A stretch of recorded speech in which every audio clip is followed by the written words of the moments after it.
হাসিনা পালিয়ে গেছে।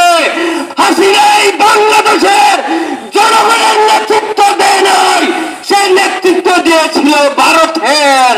সেদিন সে বাংলাদেশ খেলাফত মজলিস সিলেট জেলা মহানগর কর্তৃক আয়োজিত আজকের এই বিজয় র্যালি পূর্ব সমাবেশের মোহতারাম সভাপতি, অনুষ্ঠিত রয়েছেন প্রধান অতিথি, বিশেষ অতিথিবৃন্দ, উপস্থিত বাংলাদেশ খেলাফত মজলিস, যুব মজলিস, ছাত্র মজলিসের প্রিয় সাথী ও বন্ধুগণ। আমরা জানি শাহজালালের পূর্ণভূমি, আধ্যাত্মিক এই শহর, শান্তির শহর, নিরাপদের শহর।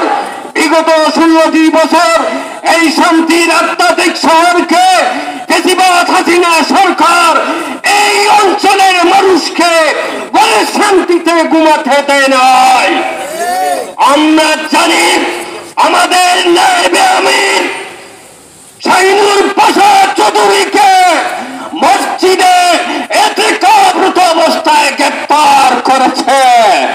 মসজিদে শেখ হাসিনার আমলে ইবাদত করাও শান্তিপূর্ণভাবে করতে দেওয়া হয় নাই।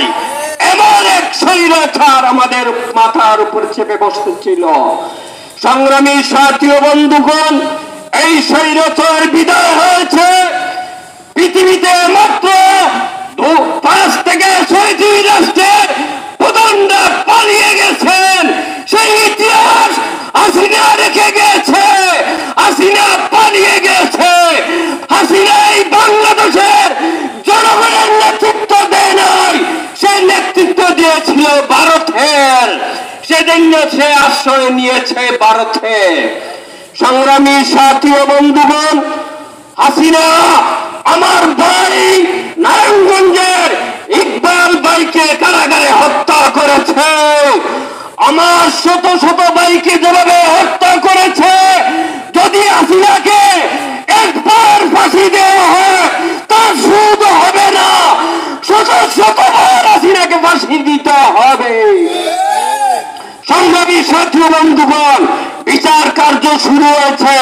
স্বাগত জানাই, দ্রুত বিচার কার্য শেষ করে বাংলার জমিনে হাসিনার প্রকাশ্যে ফাঁসি কার্যকর করতে হবে, করতে হবে।